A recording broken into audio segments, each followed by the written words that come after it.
Ok, bienvenidos. Estamos en una edición especial de El Pocho Hour. I'm Noel, OG del Rancho. Today we're going to address, I guess it's like part 2 of the Pickme question because it seems to have created quite a stir. I think a lot of people, it hit them from a blind side. They weren't necessarily expecting that. But really what's important for us to dispel is the dialectics, the dialectical traps. And that's a concept that we'll go over in today's discussion. Today, as a guest, I have a series of hermanos Antillanos from Puerto Rico, from the Dominican Republic. I'll let you guys just go one by one and go ahead and introduce yourselves. Okay, so I'm Haniel. I was born in Venezuela, but I was raised in the Dominican Republic. And now I live in Miami. So you were born in Venezuela, but you're Dominican, and then now you're in Miami. I have double nationality. I was raised in the Dominican Republic. I lived there from when I was like 2 years old to 15 years old, and I'm now 19. Got it. Welcome. Well, I'm Leon. I was born and raised in Puerto Rico. I live here, I go to school here, I work here, I do everything here, and I have never sold out.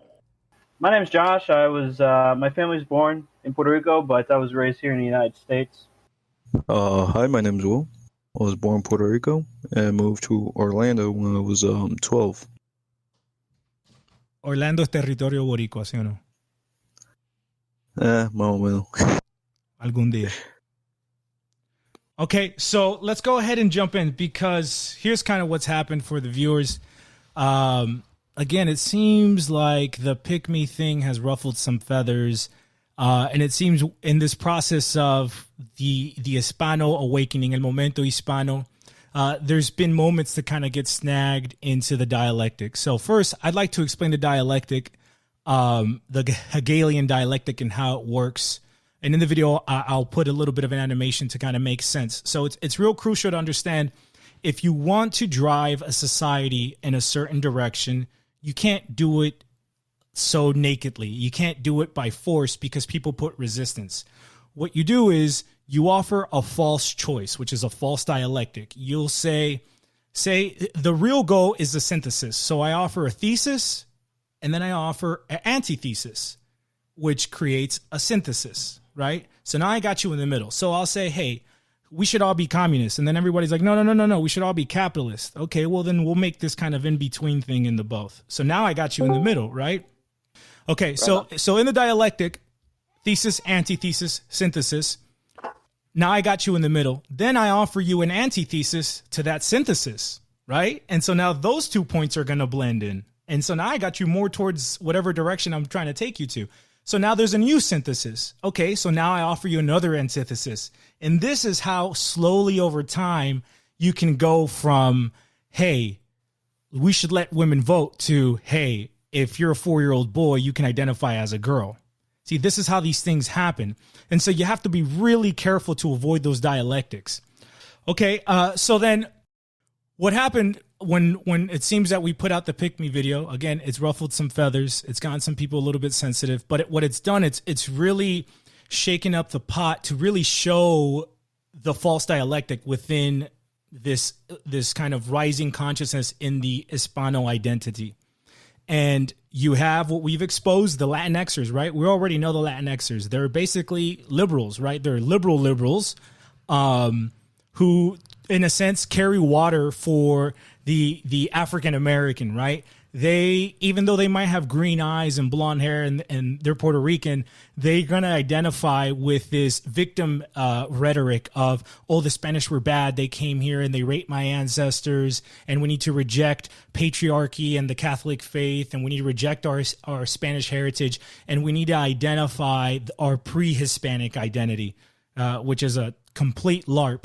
But then the Pickme is his opposite. And the Pickme is a little sneaky, right? Because on the surface, he sounds exactly like what we're saying. He's like, no, we feel no shame. We're proud of our Spanish heritage. But the Pickme is really a product of Anglo-American worldview, where it, just like Black Americans like to clump everybody who has a certain percentage of melanin into this Black identity, even if you're Ethiopian, the white Anglo does the same thing when it's convenient to him. So at some point, the Irish weren't white, Italians weren't white, then they became white. And this is where I like to harp on alchemy. It's really important to understand that.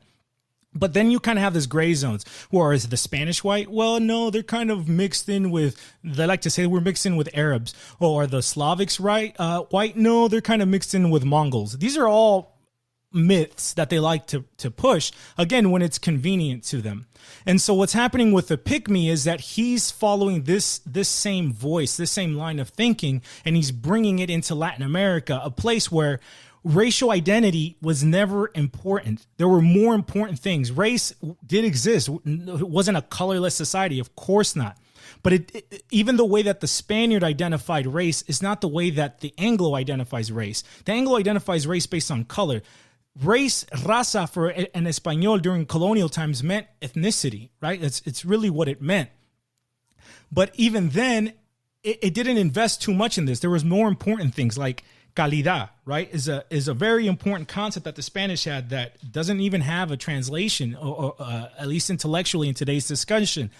Everybody had an individual quality, your calidad, and if you proved a certain quality, then in a sense you were able to ascend that hierarchy and were able to benefit of, quote unquote citizenship, which again is a holdover from the Roman Empire.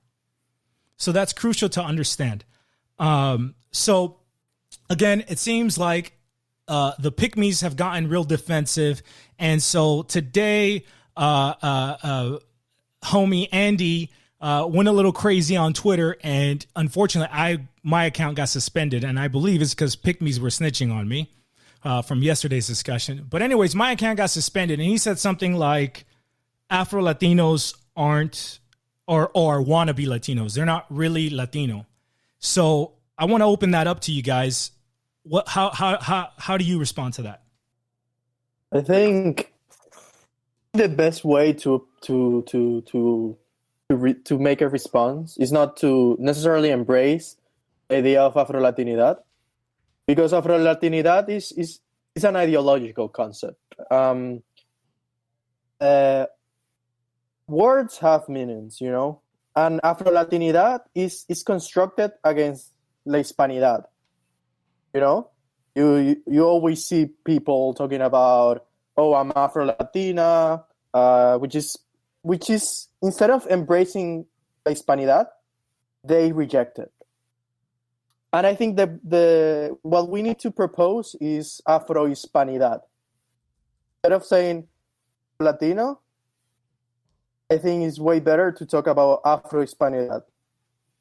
Right. So let's define those terms a bit, because people confuse them. So Latino is actually a term invented by Napoleon when he was embroiled in battles with the English, and he kind of wanted to benefit from the Latin speaking world and kind of include them and get basically manpower. So he wanted a way to unite Quebec and Louisiana and Haiti, which were French colonies, and unite the Hispano-Iberian colonies. So it's really a fake term. It doesn't really exist. Nobody ever really viewed themselves as Latino. Latin meant you were from the Italian peninsula during Roman times.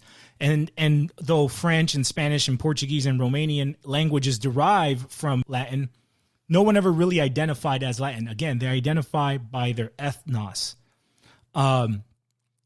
So yes, what you're saying is we need to reject the concept of Latinidad because there's a better way to identify, and what you're saying is Hispano. Oh, exactly. And I think the debate around Latinidad and Hispanidad is interesting because in the past, it were actually, as you said, the French justified their imperialism in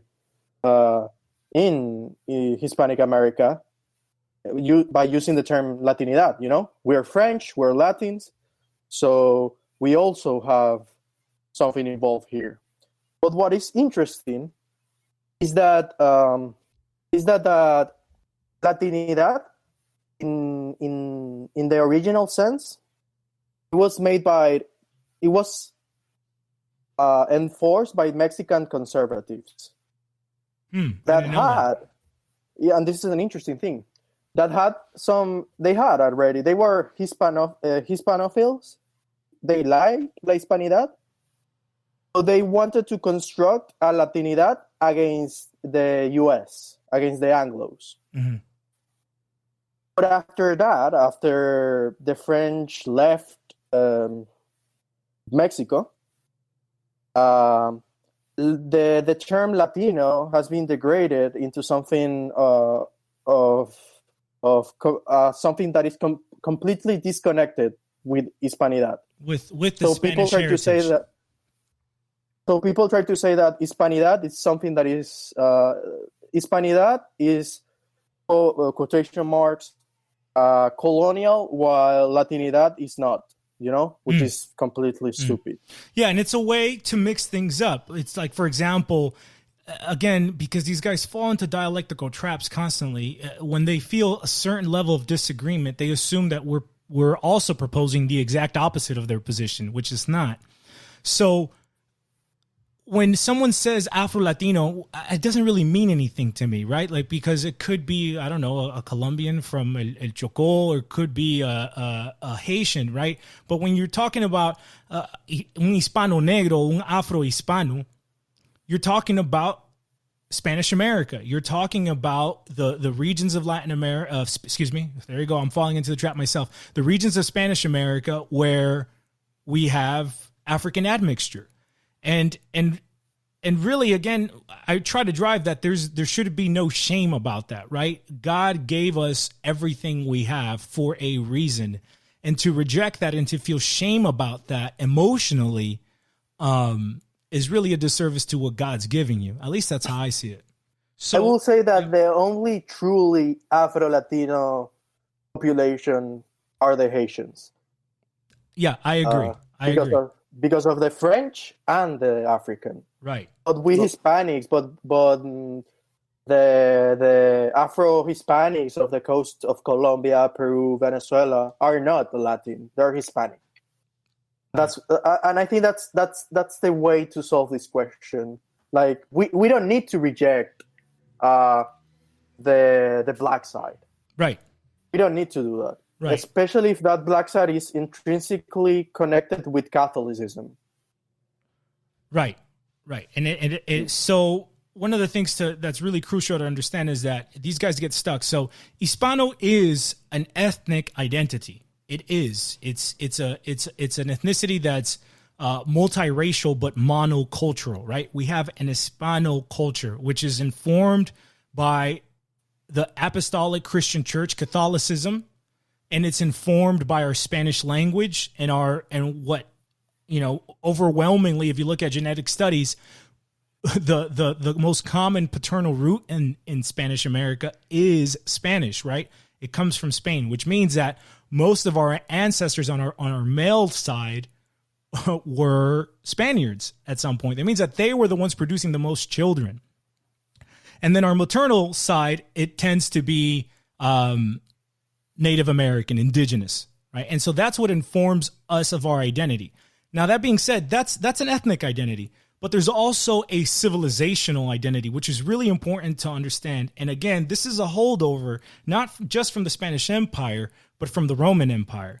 So and I always use the Mexican mafia as an example because you can see it in a contemporary microcosm of the Mexican mafia, to where people could, and this is actually biblical if you think about it, people could be grafted in to our tree, right? Our tree is so strong, our roots are so strong, our trunk is so strong that we can graft other people into it. Now, it doesn't mean that we should do it, just open the floodgates, but it does mean that if someone isn't genetically, ethnically related to us, they can come to our world, they can absorb our spirit, they can absorb la hispanidad and prove themselves to be Hispano, and then they can be included, and there's a program for them to continue that assimilating process, which is very different from the Anglo world where there was a constant division, right? It didn't matter if you were white-skinned, but you're Irish and Catholic, so you can't enjoy the benefits of the WASP.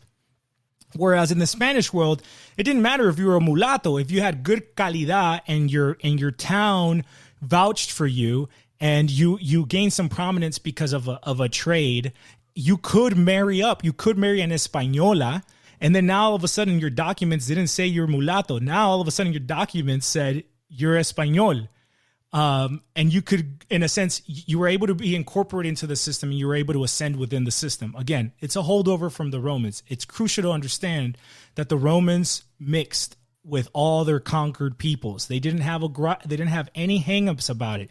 They saw it as, we're going to absorb the best of these people in the Roman system. They're going to become Romanized.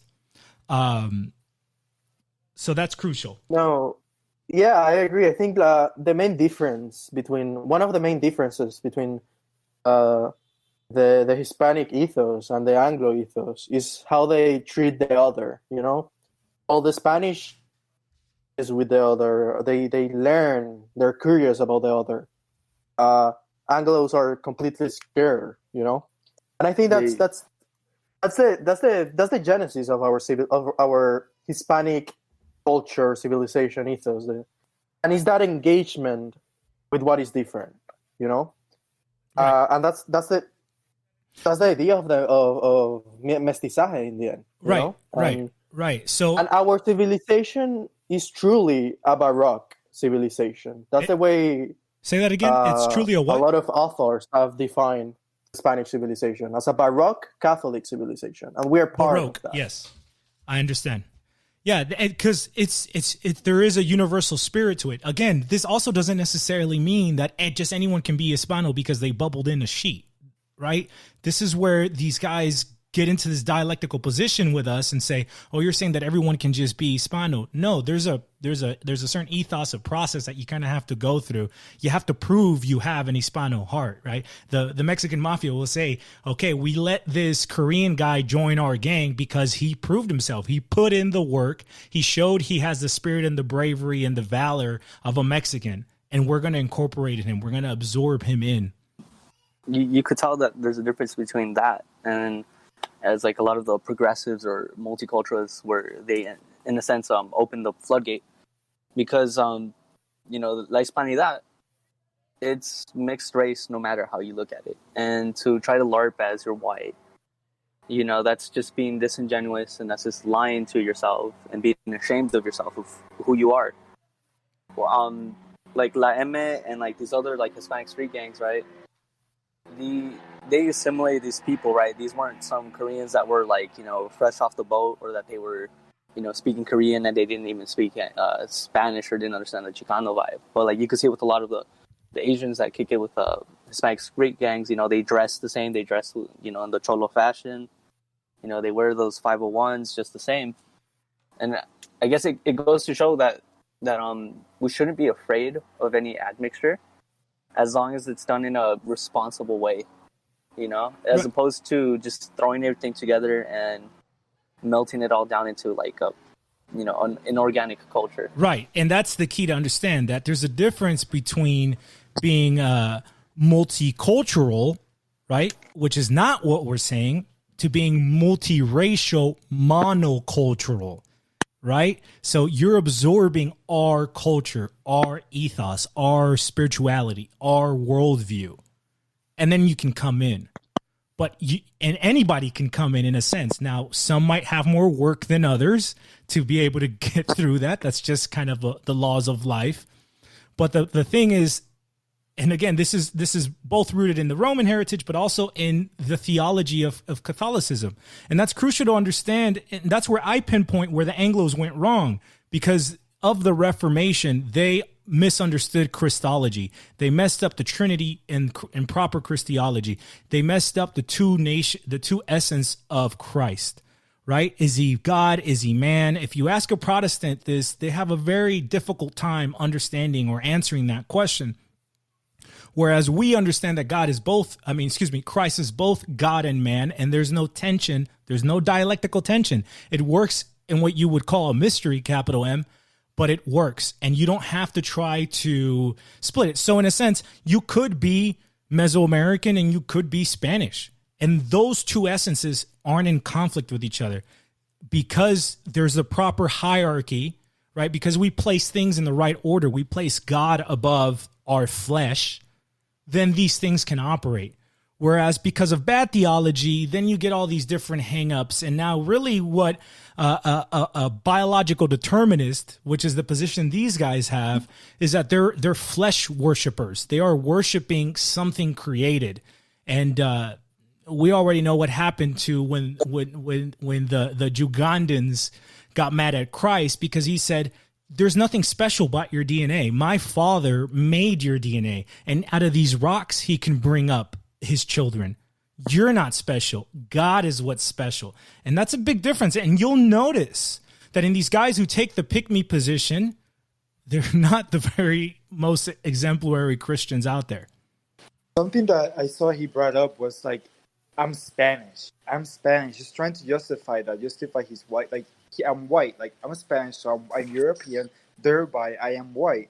And that goes against the whole dialect that they're talking about, the whole about being Spanish, the whole about being Catholic and being Hispanic about it. Because by he saying he's white, he essentially is just bringing into the Pickme position that you're speaking of, and being the Anglo dialectic, because the Anglos and the Germans were the Anglo-Germanic were the first ones who talk about race and who talk about we are white and we are white enough, and then the Americans adopted it and so on, and that led part to the Protestant project and the liberal project and the fucking shithole that we live on today. And it's funny that he's just saying that. He's like, I'm Spanish, but I'm Spanish. It's like, okay, we get it. You're trying to be white and to try and be accepted. Then you move to Dominican Republic, so I don't know what you're saying now. Because, like, you go to Dominican Republic and you have a movement, a real fascist movement, which is Antigua Dominicana, and their speech has nothing to do with actual race. And they're not trying to divide themselves between black or white. They're trying to divide themselves by Haitians and Dominicans because of the actual the cultural difference, the ethnic difference, the own difference that go beyond just flesh. Right, and he's bringing in Anglo-racial ideology. Exactly. and it's sad. I think because he's saying he's Spanish, like he's Spanish. Like, I mean, he's trying to say because he can't say he's white anymore because he lost that battle. So now he's saying I'm Spanish. Right. But he's saying Spanish, we're saying I'm European in the back. That's what he's trying to say. I'm European. I'm Spanish, so I'm European. Look at my DNA. Pick me, my fellow Europeans. Pick me. My hair is bad as fuck. Well, look, let's touch on that. Hair, but shit, I'm 70% Spanish, bro. Right. Well, let's touch on that. I actually want to touch on that specific point. Again, I want to go through his speech here. So he said that his DNA results make him 17% black and the rest is Spanish. But let's educate people here on how genetics and DNA works. So you could have a dad from El Congo and your mom can be from the most northern point of Sweden, right? So now you're biracial. You're mulatto, right? You're half black and you're half white. But when we test your DNA, just so happens in the random coincidence or in the things that we don't even understand of how genetics work exactly, you got more genes from your mother's side. And so when we tested your DNA, it said, well, you're 17%. According to this test, you're 17% African and you're, 75% or whatever the fuck, what is it? Somebody do the math. 87%, white. But that's not exactly it. That's just the genes you happen to get when your chromosomes, when the seed met the egg, and in that microcosm, that's just what you got. But that doesn't mean that you're actually 3/4 Spanish. That's really clear to understand. Don't think that when you take a test, that's what it means. Don't think that that's saying that, oh, out of 100 people who were my ancestors, 2 of them were Jewish or 5 of them were this or that. No, that's not how it works, dummy. It's just the commonality between your DNA and the DNA of other people that they've been testing. So you can come back in a year or two as they collect more data, and you're an idiot if you're paying for it. But if you're giving them your data, you'll come back and you'll see how those percentages change over time. Why? Because they're refining and they're seeing, oh, there's more relation between this chunk of people and this chunk of people. But again, it doesn't mean that you're 3/4 Spanish, Andy. It just means that within the DNA you carry, that's what you got. But that doesn't mean you don't have more or less black ancestors. Bro, that's why you take any Hispanic family and you have that mulatto cousin, you have that cousin with blonde and blue eyes.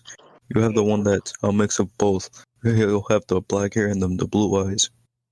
You know? Right, and And you then have they everything have the in same between. grandparents, You same have everything. you have the one with the black hair and he's blonde, right? Which is kind of how Andy's phenotype is. To me, Andy is a blonde mulatto, right? I Yeah. mean, He's that's, not being a negro.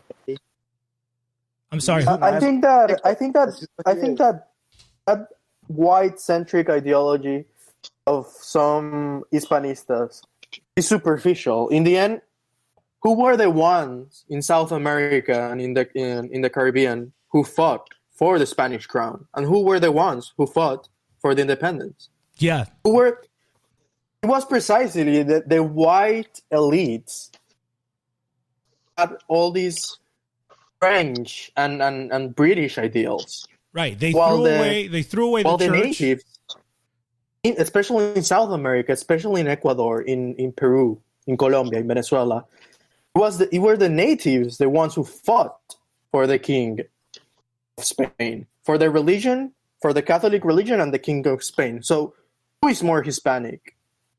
Those guys That's a great who point. fought for the Hispanic monarchy, or the guys who fought for the British? Right. That's an excellent point, that the biological determinists don't understand that. Just like a Korean who's been raised amongst Mexicans and absorbs, Hispano culture, there's Hispanos who are genetically Hispanos but absorb another culture, and we don't no longer consider them Hispanos. I mean, they are genetically, but that's the least important factor. What's most important is your ethos, your spirit, your mindset, your worldview, your culture. That's way more important than your blood. Because again, if you take that position, then Nick Fuentes is going to be an Hispano, and he's clearly not. He just has a Spanish last name, but he's not one of ours.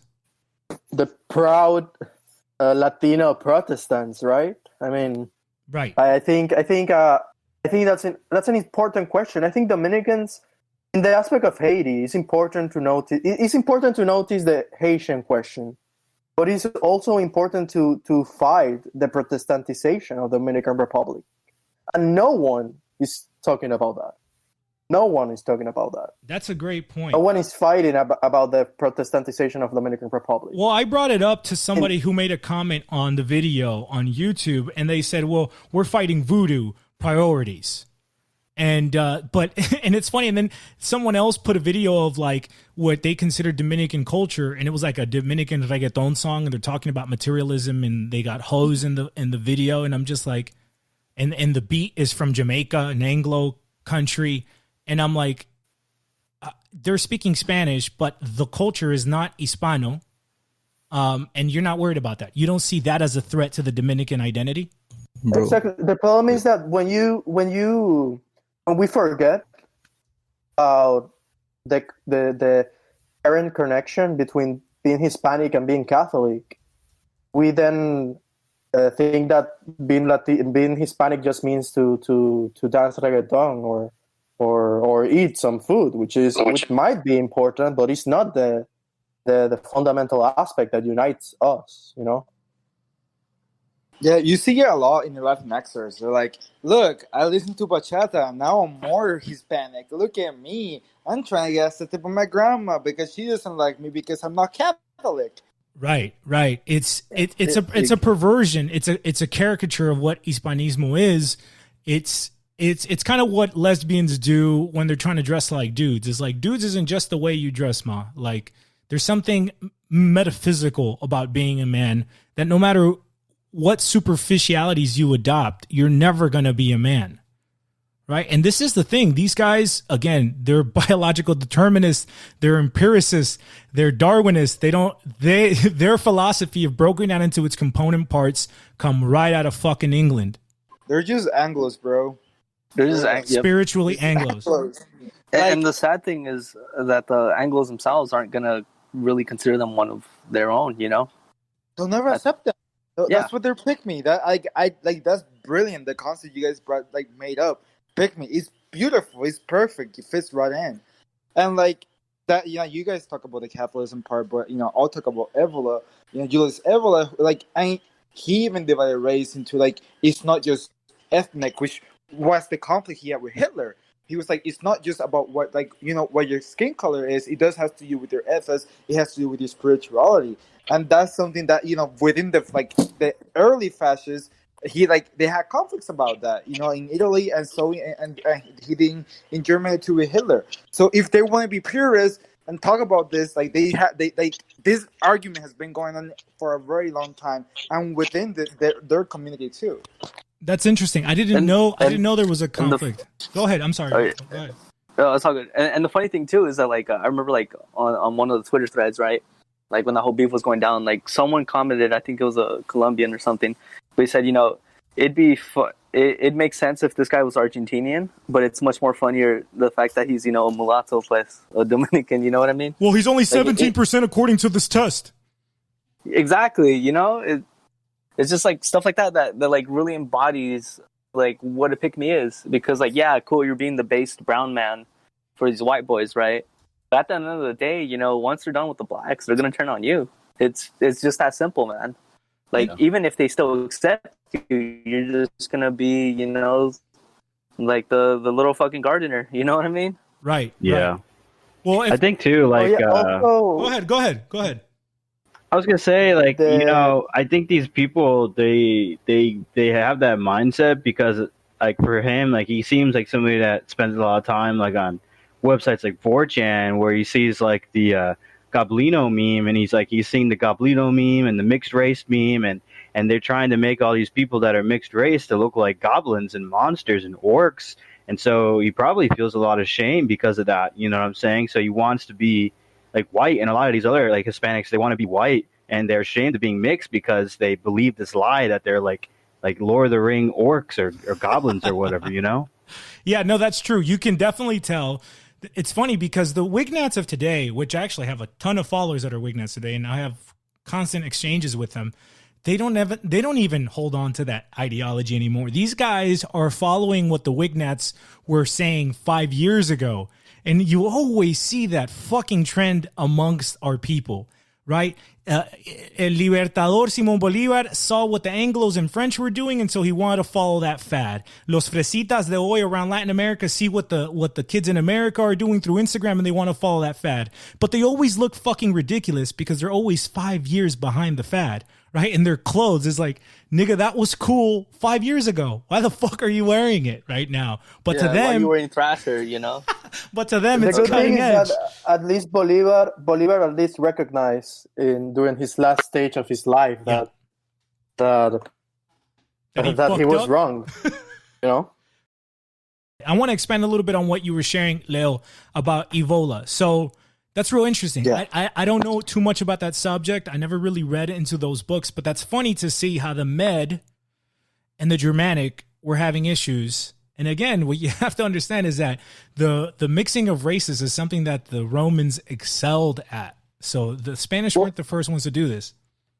Evola, you have to understand, Evola was like an extraordinary guy for his time. I'm not saying like a positive way that's like for everybody's taste to take on, but he was like he dared to say that Christianity was something of modernity. You know, he was something too modern for Europeans and so on. So when Hitler, you know, when all these things, they tried to back it up with science and say, you know what, race and, you know, certain percentage, and this is what Aryan is, and this is what this is. He's like, hold on, like, you know, he was somebody very mystical. You know, he admired the caste system in India, and he admired the Egyptians, and he admired all these civilizations and made reference to them because he understood that he went farther than just skin. And he was, you know, one of the main issues that he spoke about in his book was the separation of the church and the state, and how back in the tribes, you know, you had the guru or whatever. He was part of the higher hierarchy within the tribe, and he was, you know, he advised the governor and so on. So he always was present to that. He always talked about that, and that it wasn't just flesh, that it went far on. And that's something that I always found very interesting. And I made a thread about it, comparing it with, like, I used that dialectic and then throughout the Puerto Rican vision, and try to explain how the very same issue that we're talking about, you know, like, okay, we all have the same ethnicity because we're already all mixed, But then let's talk about the ethos, and then let's talk about the spirituality, and that's when you see who's who. Because we don't have to get to spirituality, we just have to get to the ethos, and we just talk about politics and how we feel about politics, and you already know who's really a Hispanic and who's a Pickme and everything extra. And that's how he divided it up. Powerful, powerful, powerful. And the phenomenon of the Pickme has been endemic to the Hispanic population in the U.S., particularly in the U.S. I think even in New Mexico, I read that some Hispanos from New Mexico, they tried to say, "Oh, we are descendants of the Spanish. We're Aryans," or something like that. Well, and they still got oppressed by the Anglos. Totally, in Texas and California as well. The signs used to say "No Mexicans, no Spanish." It didn't matter. No dogs allowed. No dogs. Mexicans, no blacks, no dogs allowed. No Spanish. You know, you got to remember that these are the same people that you're trying to kiss up to. You know, and the thing is that like the Pickme, especially, I could comment for the Mexican diaspora. It's been prevalent in the recently conquered territories. You know, a lot of Hispanics ended up getting assimilated to it, but they ended up losing their ethnos, and they just fell into that same, you know, culturalist, consumerist pot that a lot of these guys are afraid of, right? They accuse us of saying, like, no, if you bring these people in, you know, we're just going to fall into this. But, like, you already see it happening in America because of this anti-culture that exists since before the founding of the United States. Yeah, they were persecuted. They were ethnically cleansed, the Hispanos of the Southwest. And one of the crucial things to understand, especially within the case of California, is that the Hispanos of California were overwhelmingly mestizo and indigenous. Very few of them were actually full-blooded Spaniards, because California was really a colony of New Spain, right? It was the expanded province of New Spain. So the people who came together to settle California actually came from all over the empire. They came from Chile, they came from the Caribbean, they came from the Philippines, and they all met in Mexico, and then from Mexico they came up here. But those people were completely obliterated, persecuted, ethnically cleansed. It's a very, very sad chapter of history. But the reality is that heritage has never left the Southwest, because you have Indian tribes like the Pueblo who have like 19 tribes, right? And over time, their tribal languages have diverged to the point where they're not even mutually intelligible. But the way that the Pueblo still speak to this day together is in Spanish. So Spanish has never not been spoken in these lands since the very beginning, since the 1600s, when New Spain and the explorers first came here. Today, the Indians are the ones who speak Spanish, and they speak a more old Spanish than even the Hispanos who are coming into the U.S. now. Really interesting story there. And I think, like, to go back to the question of blacks, I think the first legal settlement of free blacks was in Spanish Florida, because the Spanish crown passed a law that said that all of those black slaves that were in the British colonies, if they escaped to the Spanish colony, they were going to become free as long as they became Catholic. You know, right. That's an interesting thing, and that's, no one highlights that. They usually highlight the black and indigenous connection, but they never highlight the black and Spanish connection. Yeah, no, it's largely unknown, and we did touch about. I think we can expand on that point later. Jay, I think you wanted to bring up a point. Do you want to rap about it right now? Yeah. I got to go real quick, but I'm gonna make a point real quick. The whole thing that happened today, and we're talking about the whole pick me attitude and everything we see. I think I may be the only one from the East Coast here, but I think a lot of the anger, you know, because I try to put myself in Andy's mind, you know, and kind of tell, like, okay, like, where'd all that come from, you know?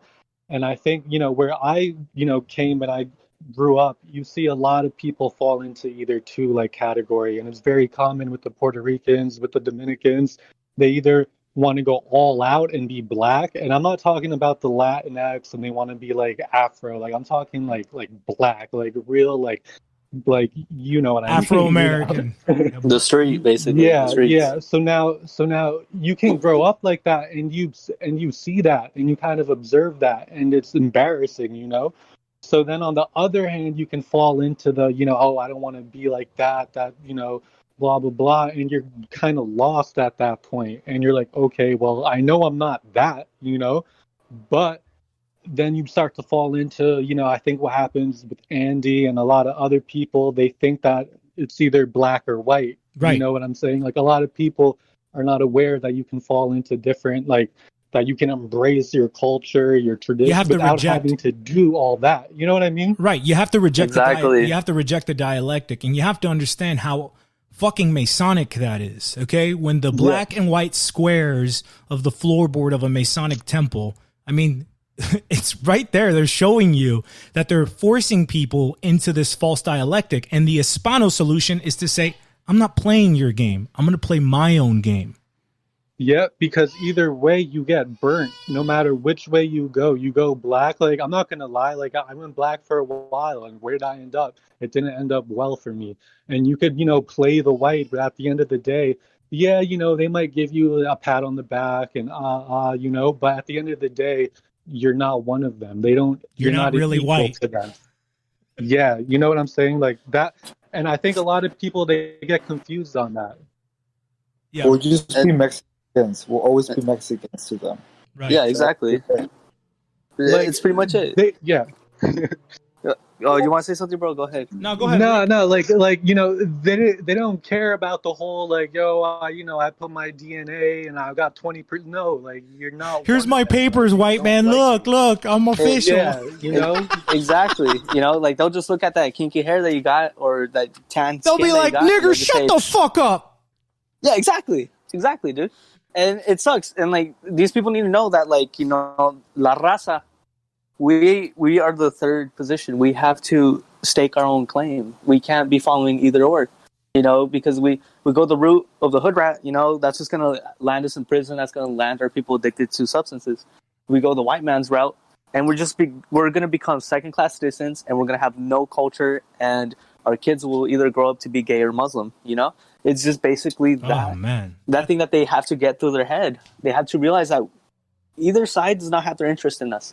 And they need to understand dialectics, man. They need to you guys, you need to understand this shit. Nobody's mad at you, Andy, and that other fucking guy, Sombra Tenebris, which means dark shadow. Okay, my nigga, I'm already seeing some Satanism in that shit, but whatever. Nobody's mad at you guys, but you guys really gotta desprenderse of that false dialectic, bro, because you're being trapped, you're being fooled, you're being played with. Exactly, man. Well, I kind of lost my flow, but no, go on, bro. Oh, sorry. You sure? No, go ahead. No pasa nada. You had some fire. You had some fire there, Rick. You also talked about the phalange. That's something I want. Wait. Go say it again, because I talked right over. So go ahead. Yeah, he talked about like how like back in like the 30s, like the phalange didn't need a racial standard. Like they didn't need to use the racial part of it. But that's that's really misconcepting the whole perception of like how any of the phalange leaders, Jose Antonio Primo de Rivera, Ramiro Ledesma Ramos, viewed like the imperial vision of Spain. And like there's a very, very good quote of Ramiro Ledesma Ramos that he talked about like, there's Latin America, like or like the last last stand of like real Spanish imperial, like, and we'll always be them, they'll always be us. And that's just it. And not just that. Okay, and then not just that, but then there's also this very famous author in Spain during this time that he was like one of the leaders for the right in the philosophical movement, and Camilo de Maeztu. And then he goes on about talking about like there's no Spanish race, it's just an ethnic, and you can't call it El Día de la Raza, but El Día de la Hispanidad. That's what would be correct, because that's what we are. And I don't really see where he was going with this argument, because it just stays at that. Like even today, you don't see the picking up racial. They talk about immigration, but then they talk about disqualifying us as Hispanics or anything like that, or saying that Afro Hispanics are less Hispanics, or people in Guinea are less Hispanic. They never talk about that. They until today they're only talking about immigration, and it's because all their actual problems, and it doesn't have to do with it. Right. Exactly. And also, just to jump in on that video. Wait. One sec, Rick. I'm gonna let you finish that point up. But before you go, I wanna, and maybe you're gonna touch on this point. I want to touch on. He said we're living in the U.S. and we have an anti. Yeah, that's exactly what I was going to say. Go ahead, bro. Go ahead. You speak your truth, King. No. I don't have anything yet. So go ahead. All right. So he started talking about like, these people. He was humillando basically the diaspora. The Mexicans, that's man. living, Mexicans, and just in general, like his own people that's back home in New York, that's right there putting in work on the block, and I understand that big dog got ran out because of the video that he said, like he brought up some good points, and I respect him for speaking the truth and like risking himself, right? Pero tampoco, like, just because you moved back, don't act like you weren't part of the diaspora, you know what I'm saying? Like, se nota hasta en el acento. Well, totally. Él tiene un acento súper quebrado. And he said this point about, especially for the whiter Hispanics in New York City and New Jersey. So what's he saying? Is he saying that we're not white enough for los Antillanos? Like, I don't know where he was going with that either. Like, and like the thing is, like, this is the shit that bugs me about like people like that. It's like we're not supposed to be in the U.S. in the first place. That's not our place to be. Well, Southwest, that's a different story. But in the East Coast, we're talking about New York right now. Like, okay. New York. He mentioned like, let's talk about regular, the U.S. Take out California, whatever. But we're not supposed to be there in the first place. That's not our place. That's fucking like Gringolandia, and it doesn't matter, and it doesn't belong to us, and we should never feel like we're part of it because we'll never be that. And that right there is the essence of the Pickme. It's like, look, the white man in New York. It's like, it doesn't fucking matter. You're not supposed to be there in the first place. Go back fucking to the Dominican Republic and do something for your motherland. Yeah, or come out here to the Southwest where it's always been our land. Exactly. Yeah, make it fucking. Or Florida, South Florida. You guys will be received with welcome arms if you guys go to the Southwest. Yeah, and that's straight up because there's already Hispanic enclaves, and I've seen some Dominicanos. They're rare, but there's some Dominicanos and some Boricuas, and they click it just as well with the rest of La Raza, because the Southwest we've always managed to have like at least a toehold or foothold. Right. Pero if you're gonna be talking smack on people who's living on lands that's rightfully theirs, take a look at yourself. Like you're out there in Guarolandia and in Gringolandia, that New York was never part of the Dominican Republic. You know what I'm saying? And let's talk about the Dominican Republic, which is really a colony of the United States, bro. Like if it's like almost not Latin America. I mean, if you really want to get nitpicky about it, it's a vacation joint where perverted white people come to get some brown dick or pussy. Do you know like the original name of the Dominican Republic when it first became independent from Haiti? What? Spanish Haiti. Oh, that's gonna hurt my Dominican brothers. Bro, I think we lost all our Dominican viewers, bro. We lost all our Dominican viewers. Them niggas are gonna headhunt for us, bro. En efectivo se mamó. Watch them get African real quick. Like el negro se le va a salir, papi, porque estás ofendiendo. No, but that was literally the name. No, that was literally the name. Hey, that's a historical fact. Apparently, that happened. Yeah, well, and again, it's like him trying to be proud on that point is real silly because he told me he had plans to do that, and that's great, man. That's fantastic. But I've been when I total up all the years I've spent in Latin America in Nicaragua as a kid, I've been there for over 8 years, right? So that's a big chunk of life. I'm 30 years old, so that's a third of my life basically, and I'm back and forth all the fucking time. Not just Nicaragua, but I've been all over Mexico and Colombia and Peru. All over Central America. So for him to feel proud about complications in his life that led him to basically jump ship and get home because he couldn't really hang out here and feel proud on that point, I think is real petty, to be honest. And and I think the way that he was kind of like calling out the diaspora was just his way he was trying to equate us to Latinxers. it was his way to justify that. Nah, don't listen to these guys. These guys are the same as these, He says we're Jude. Whitewashed folks. Yeah, he calls us Jews.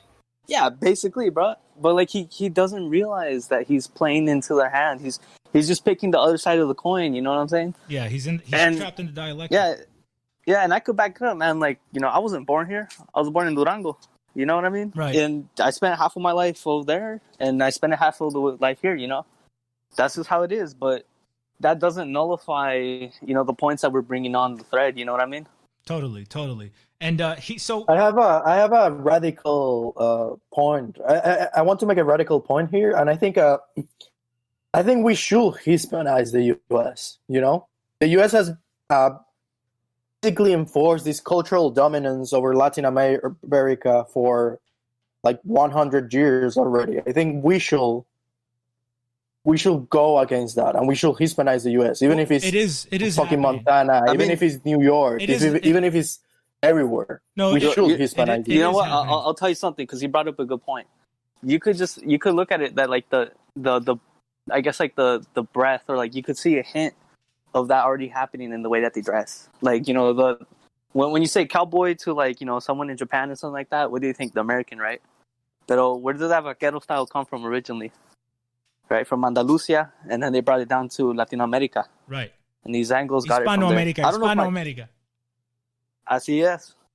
Yeah. I don't know if my connection is doing good or not. No, you're doing good. You're doing good. That's right. The cowboy is a Anglo LARPing as an Hispano, and you even see it in the gangs in Southern California. They all dress like cholos. I mean, if you're a white gangbanger, you dress like you're Mexican. Even if you're a skinhead gang or a Nazi gang, you still dress like Mexican. Hell, even the Vietnamese gangs up here, bro, they dress up like cholos. Right. And like, there's a lot of similarities to the American South that, like, I guess like they don't realize it's because of a lack of knowledge or not. But like the way that like we eat our food, like something that I noticed that like here in the North in some parts, like we put peanuts in our Coca-Cola. They do that shit too in the South. You know what I mean? It's like little things like that. And not just that, but it's also, since they come from the Scotsman, right? And their way of life, it reflects a lot of the northern Mexicans here. So that's why I see more eye to eye with like a southerner from like, Tennessee or something like that, than like a Yankee urbanite that lives in New York or even in San Francisco, California, Yeah, talk about that, man. These guys are LARPing like white Yankees and not even white Dixie, man. At least if they were going for Dixie, I might have some respect for them. But that's neither here nor there. Checho, you wanted to make a point. Well, I was going to talk about the English ideology, Darwinism, and expand on how this Checho, espérate. ¿Tú sabes qué? Prefiero que lo hagas en español para azarear a este pendejo que se la da de hispanista que ni puede hablar español bien. Claro que sí. Dale. Papi, pues primero que todo hay que tener en cuenta que cuando surge esta concepción, como bien lo dices, desde Enrique VIII, cuando se mira a la separación del anglicanismo del catolicismo, esto surge principalmente por unas cuestiones políticas y donde se tiene que la cabeza del Estado tiene que ser el rey. O sea, ya no hay como un control político que era el que ejercía, por así decirlo, el papado o el obispado desde Roma, que era quien mantenía como un cierto control político, filosófico y también moral sobre los reyes. Sino que ahora el rey es un tirano que llega y tiene que mandar sobre la sociedad. Por eso tú ves que el anglicanismo en realidad lo que es una religión de Estado, ya como lo fue el luteranismo en su principio y el calvinismo. Entonces, ¿por qué el protestantismo es relevante para entender a gente como Andy?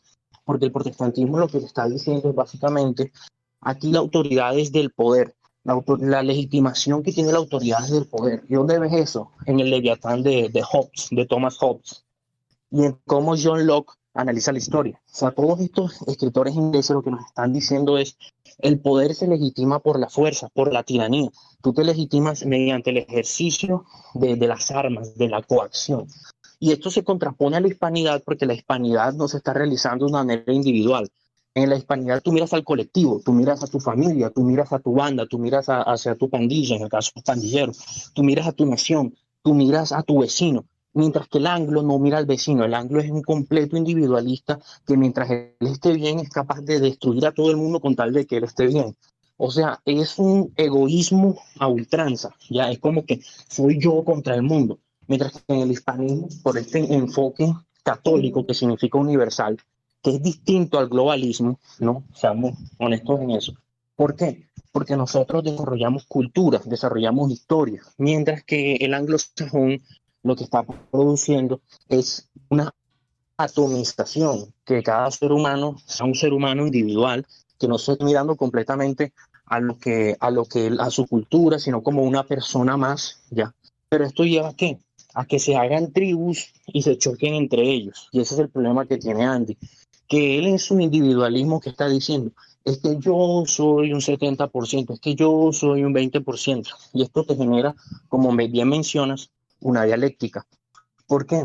Porque como dice el darwinismo, es la supervivencia del más fuerte. Y esto se genera por las dinámicas de poder y así lo que genera es una separación de la comunidad, separar la familia, separar la cosmovisión hispana y individualizarla. O sea, él está de una manera subrepticia siendo acomodado por los anglos, por los nacionales, los nacionalistas blancos, por los WigNats, para ser un arma en contra de la unificación de Latinoamérica.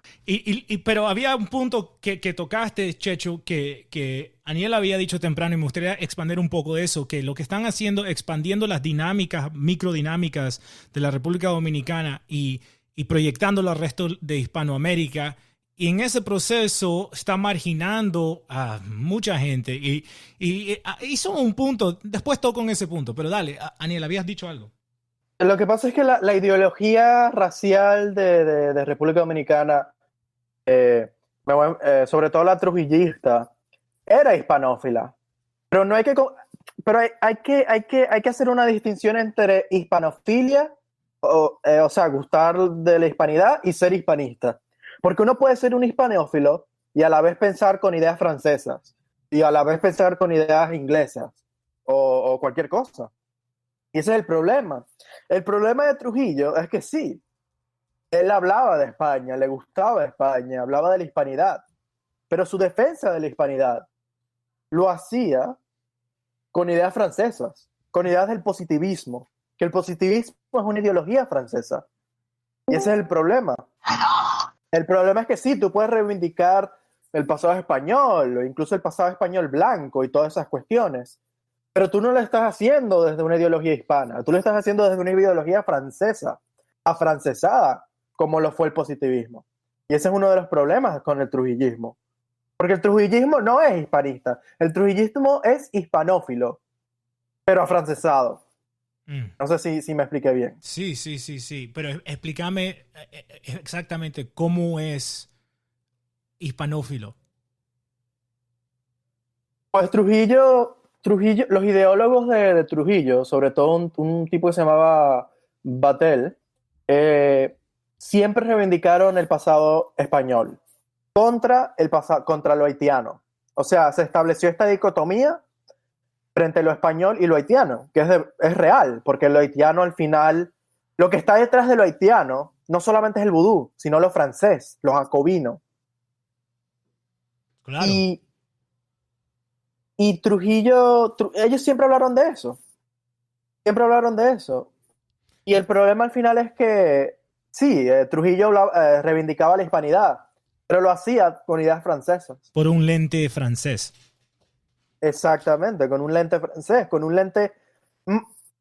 Trujillo no, sino más bien los ideólogos de Trujillo. Sí, los ideólogos de Trujillo reivindicaban a la hispanidad con un lente francés.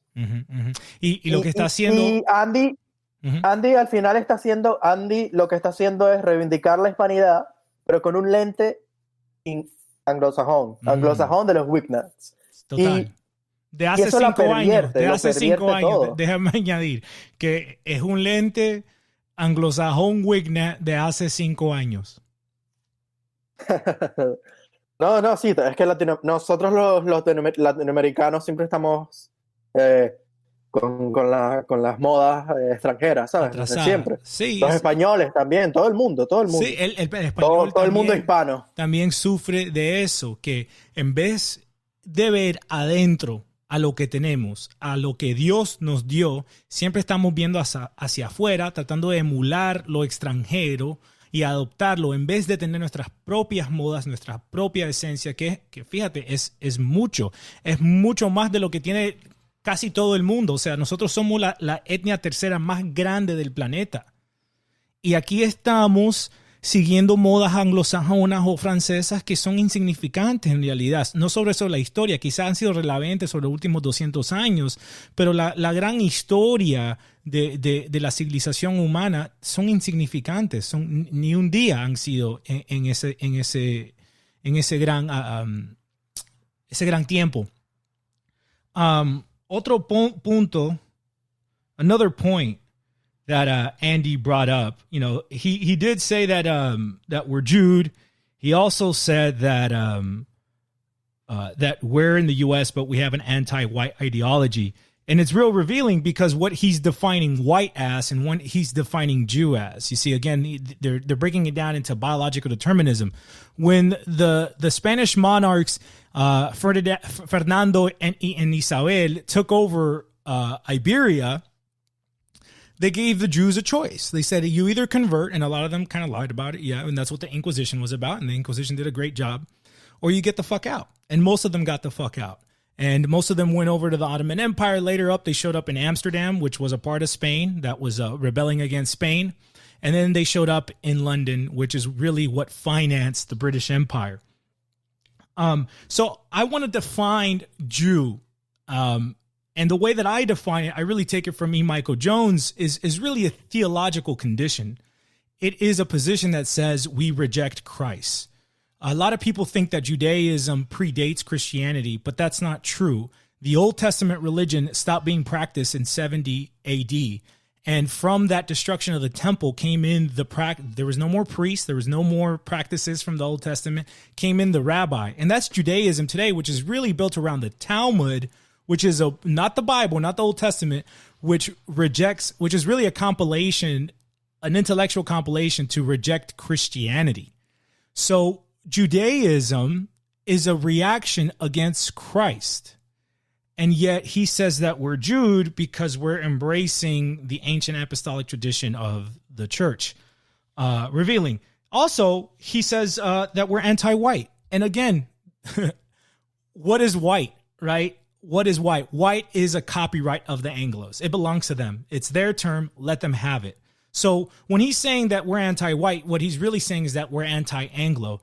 And we're not anti-Anglo on an ethnic genetic base. We don't hate anybody in the first place, but we don't hate Anglos. What we despise is what the Anglo lent himself to when they broke away from the church, when they took Queen Elizabeth as a queen, who was an alchemist and a hermaphrodite, and when Cromwell killed the rightful king, who was a Catholic, and brought in the Jews. That's what built the British Empire, those three events.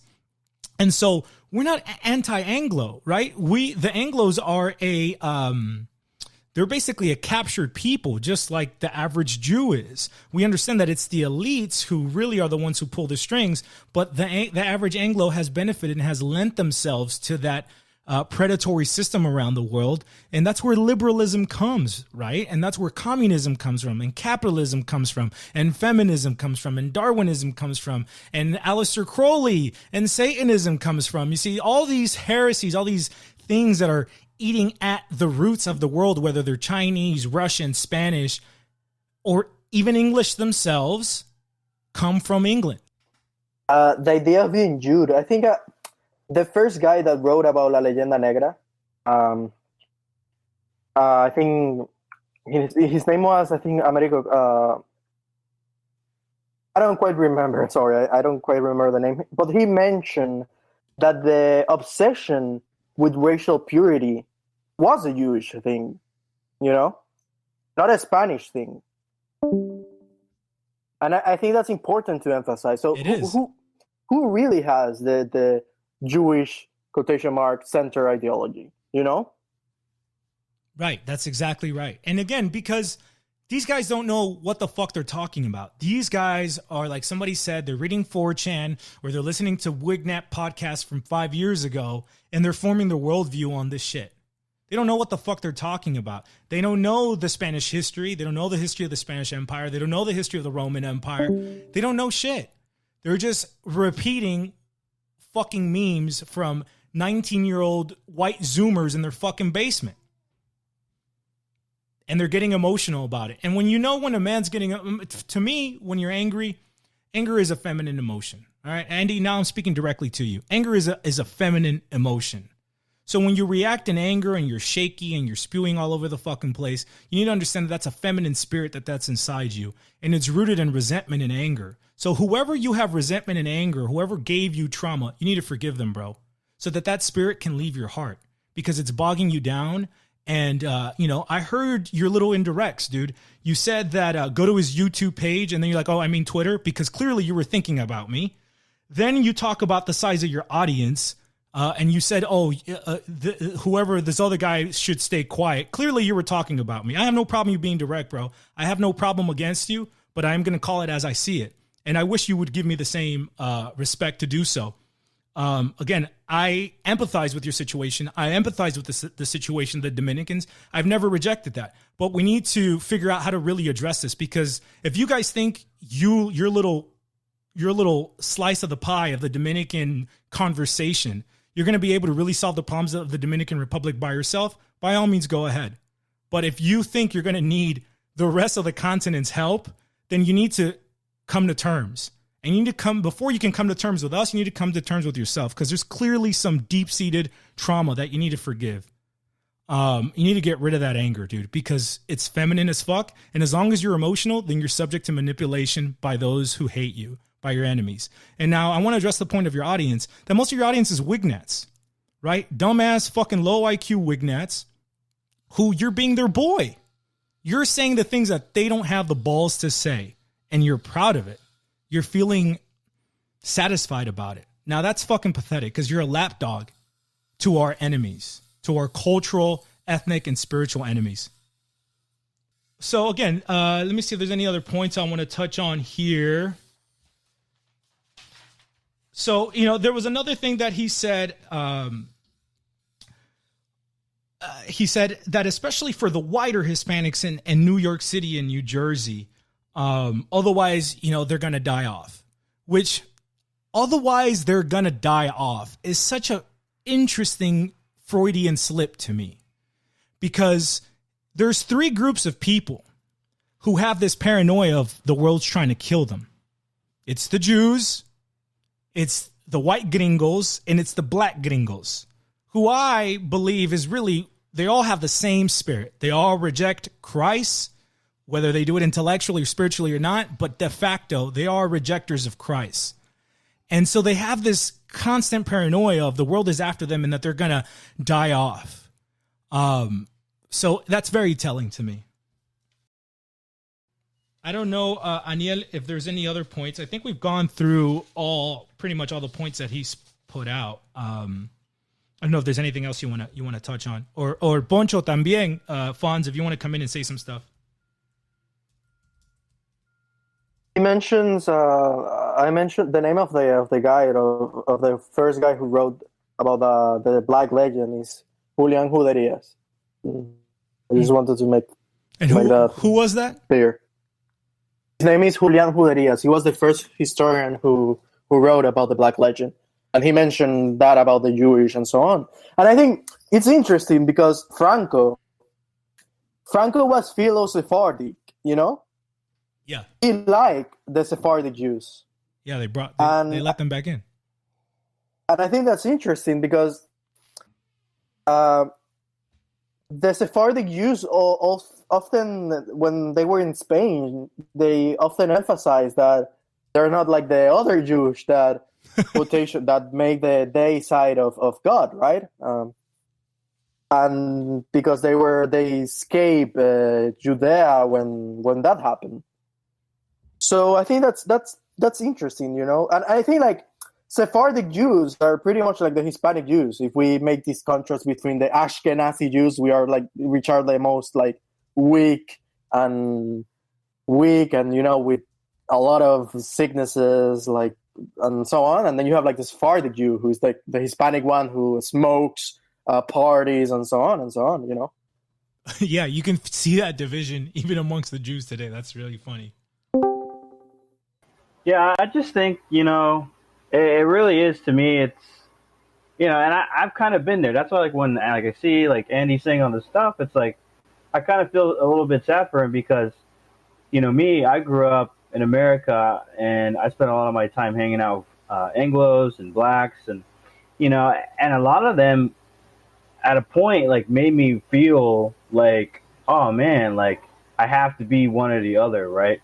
And I'm either, like, black or I'm white. It's like, so for me, it's like, okay, to blacks in America, they see me as white, right? And they treat me like that. But then to whites in America, they treat me like I'm black or, something less. So I'm always in this position. And I think a lot of Hispanics growing up in America that don't really, have those ties to their heritage and to their roots, they fall into this kind of despair and self-hatred and confusion where they see themselves as an abomination, a mistake, right?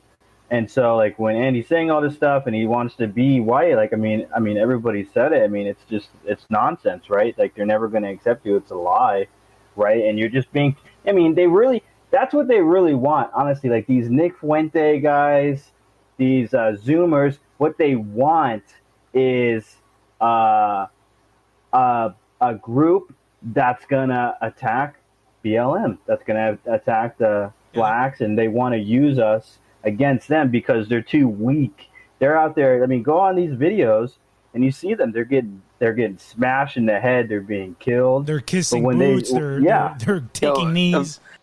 Actually, if I could add on, it's called. I saw like another montage video. Oh, they're trying to push. You know what I'm talking about, right? Fucking Panther Den. Yeah. So like, note this to him. Like, I'm pretty sure that, like, he was doing it with good intentions or whatever. But like, okay, I'll take that back. It proves, it proves that, like, they don't really understand this, man. Like, the first few seconds, right? They're talking about like the 13ers, and then they're talking about the 14ers, bro. Like, if you knew anyone from either of those hoods, man, like, you would know that they're blood rivals. Like, at this point, right? Like you ever do something like that where you put like the Norte flag, and then you're talking about like the politics or the lore of like the Sureños, right? Like, that's enough to get you fucking shot. That's enough to get you a green light, basically, from both sides, right? Panther Den better not get doxxed, because you're gonna have a lot of fucking cholos coming after you, bro. And this isn't a threat. That's just like the reality that, like, a lot of these people live through, right? There's politics. Like I think someone commented that, like, like what he put is just basically like you're waving a Turkish flag in Armenia. You know what I mean? Like the ignorance of the history. And after that, like, the rest of the video, it just showed like this chant, this like, I guess, like a way like trying to say like, oh no, these guys are honorary white, or whatever, or Atlantis ex Azteca unity and all this. First off, nigga, we're Atlantis. You're not Atlantis. You lived in fucking mud huts in the north before our ancestors made you slaves and taught you how to build something out of stone. So let's be real fucking clear. Yeah, let's be real clear. And you can't fucking put us down as Aztecas, because that's already denying our European lineage. Not that we cling to that. That's a great point. That's a great point. Not that we cling to that, but you're already putting us as second class by saying that, oh, we're all fucking Aztecs. Like, nah, dude. Like, I'm from the north. Like, the Aztecs never showed up there. Right. You know what I mean? Like, okay, maybe I have some Tepehuan in me, but that's about it. You know what I mean? Right. I'm mostly fucking Mediterranean. I'm a mix of, like, Italian, right, Northern Italian and Iberian, and a little bit of mestizo in me. You know what I mean? Most Mexicans are not Aztec, bro. Exactly. It just shows that, like, they can't really comprehend this. Like, how do you want to click up with these dudes and do the dirty work for them, right? When they don't even understand us. They don't even understand who we are, what we're about. They don't respect us. I mean? They don't respect us. They usurp our heritage. They LARP like they're Roman descended when they're not. Look at their buildings. Like, you're not. You're Germanic. You're Germanic mud hutters, and we have a dual legacy. And your legacy is just piracy, usury, and alchemy. And you need to repent of that so you could be free of that shit and build anew, because we're not going to be the ones to come and clean up your fucking house. We're not going to clean up your mess. You're retarded. Just because we don't like fucking blacks hitting our people and they're going to get shit for it in return, they're just starting shit on their own. That doesn't mean that we're also not going to come after you when the time comes. Don't think I think I don't happen. I found out how Egypt built the pyramids. They convinced the Jews that they were Egyptians, and they made them go at each other. It all makes sense to me now. I think they want to. I think the WigNats, they want to do what they did to the Irish and the Italians. Yep. To us. To us, exactly. And I think that's why Nick Fuentes is like celebrating Hispanics right now.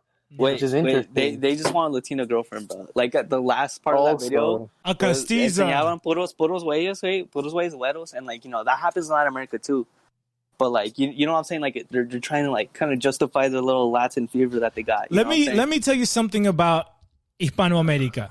Okay. Yeah, your grandma's going to tell you, hey, man, get yourself a girl with green eyes and yada, yada, yada. Because the presumption is that girl with the green eyes probably comes from money, comes from a family that's well established. But let me tell you something that's more important to the grandma rather than her having green eyes is if she's a fucking whore. Grandma would rather you take a mulata virgin with honor and dignity than a fucking white whore. So it's not about race, bro. It's about quality. Bro, that's so true though, because like I've dated girls here in the States. I've dated girls back here in Mexico, pues, right? And like I've noticed that like a lot of these güeritas, bro, like, you know, they're really fresita, they're really coquetilla, bro. And you know, that's cool. That was cool in the moment. But you know, like you said, like, you know, I'd rather take that India or that mulata that's, you know, that's actually gonna hold it down. You know what I mean? 100%. And that's, you know what, that's what the church fathers would teach you. We can get into that in another episode. St. John Chrysostom. Yeah, St. John Chrysostom, exactly, bro. So I think we're good. I don't know if you guys want to say any final points. Again, you know, I just like to say, hey, Andy, none of this shit's personal. I hope we can come to terms, but if not, also it's not a big fucking deal. There's more of us. We're not short on staff. We're not short on allies. I don't care how big your audience is. I don't care how many WigNats pet you on your curly head and tell you that you're white when you serve their interests. Oh, man. Like, dog, you're always welcome with us, bro. Yeah, bro, but you got to get over that shit. You got to get over the sense of shame. You're not any less because you have any black admixture. It doesn't matter what a genetic test says. You're mulatto. You look mulatto, okay? Embrace it. Get over it. Not a big deal. It doesn't mean, hey, Haitians, come here. You can be Dominicans too. No, that's not what we're saying, dude. Don't put words in our mouth. Don't fall into the dialectic. And sombra tenebris, whatever your fucking name is, stop being a little bitch, dude. Stop putting words in my mouth. I already told you twice about it, and then you act cool, and then you're still fucking talking shit in the comment section. So stop being a little bitch, bro. Just be man. If you guys want to talk about it and be cool, I'm totally for that. But again, you really need to get an understanding of what our civilization and culture is rooted in, what it is, what's its worldview, what are its values, and see how the values worldview that you have do not come from our civilization and culture.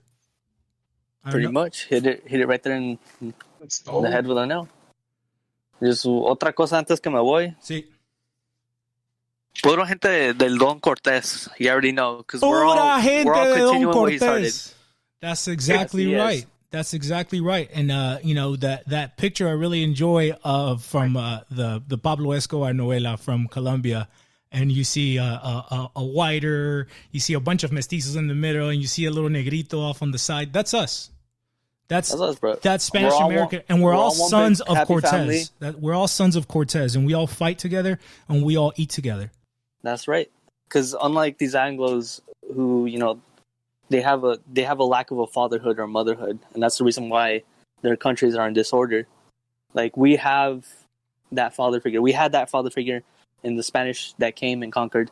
We have that mother figure in the mysticism from the natives and from our Afro brothers and sisters that got brought over.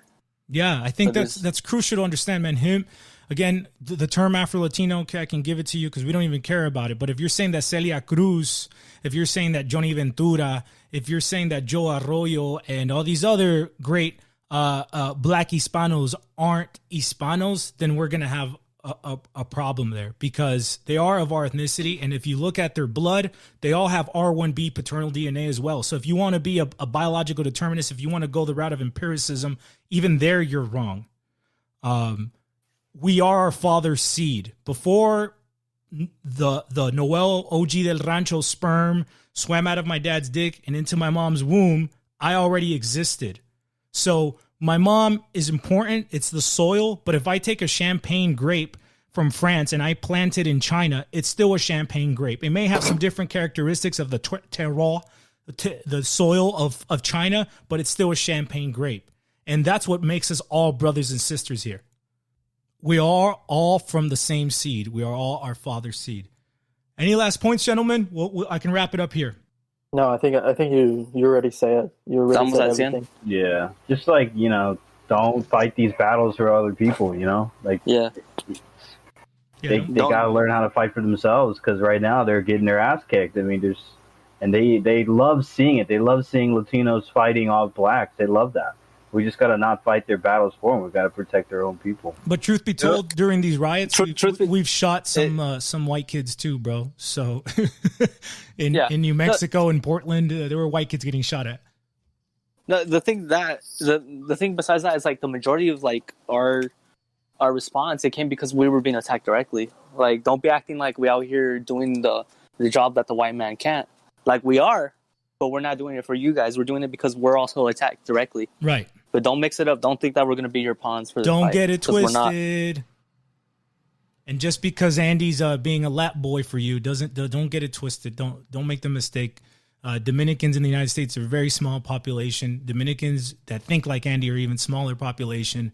The overwhelming majority of us, and your own intellectual Samuel Huntington understands that the reason we can't be assimilated is because our roots are stronger than yours. So don't get it twisted. Even if you've taken some on the periphery,